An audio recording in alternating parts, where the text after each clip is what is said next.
অবৈধ প্রেম ভালোবাসা কতই না ভয়ানক এই হারাম রিলেশনশিপ।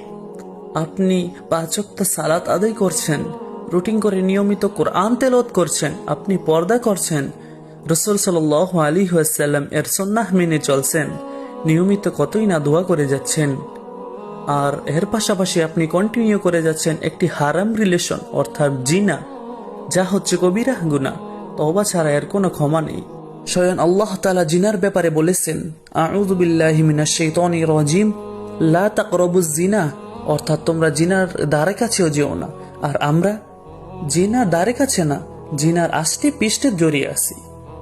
শেষ পর্যন্ত হারাম রিলেশনে থাকা মানুষকে জীবন সঙ্গী হিসেবে পাবেন কিনা তারও কোনো নিশ্চয়তা নেই। অধিকাংশ হারাম সম্পর্ক শেষ পর্যন্ত বিচ্ছেদ অথবা ধোঁকা, অথচ পাপগুলো আপনার আমলনামায় থেকেই যাবে। আবার অনেকেই ভাবে বিয়ের উদ্দেশ্যে হারাম সম্পর্কে জড়ালে কোনো গুনাহই হয় না।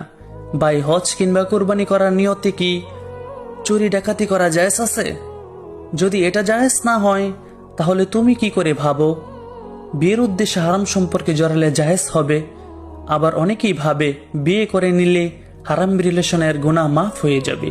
এটি নিতান্তই একটি ভুল ধারণা। কবিরা গুনাহ তওবা ছাড়া কখনো মাফ হয় না। আর তুমি কি বলছো তুমি বিয়ের পর তওবা করে নিবে? আরে তুমি আগামীকাল সূর্য দেখতে পাবে কিনা এটা কি গ্যারান্টি আছে?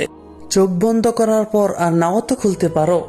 তাই আসুন হারাম সম্পর্কে না বলি, হালাল সম্পর্ক গড়ে তুলি।